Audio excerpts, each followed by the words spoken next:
hundaaf milkaa'uu dhabuu danda'a. Gama toora ergaa gabaabaa keenya SMS 6110 ergaa keessan yoo nuun geessanis nu dhaqqabaa.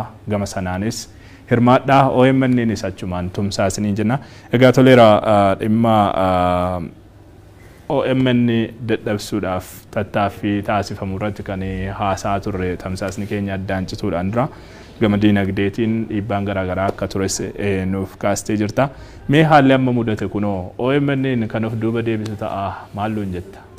Tasuma akkan reefuu dubbadhee OMN uummata irratti hundaa'e OMN waan inni qabu uummata isaati. Hanga uummati isaa jirutti OMN camee deeman jira. Carraan akkanaa kun OMN hin cibsa. Sirriitti akka har'a waan ta'e kun sirrii matti nutti mul'isa. Uummanni kun OMN warri OMN balleessuu barbaadanis yoo ta'e warri jaallatanis yoo ta'e kanarraa beekuu qabu. So haala amma jiru kana keessaan dhiibbaa kana irratti uummanni sirriitti dammaqina biyya kana keessatti galmaa'ee dhaabbata biyya kana keessa ta'aa jira.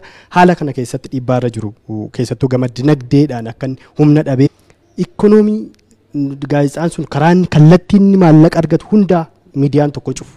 Miidiyaan sun gaafa barbaadu ofiisaan dhaabbataadha kun. This is strategy. Humna dhabsiisuudha.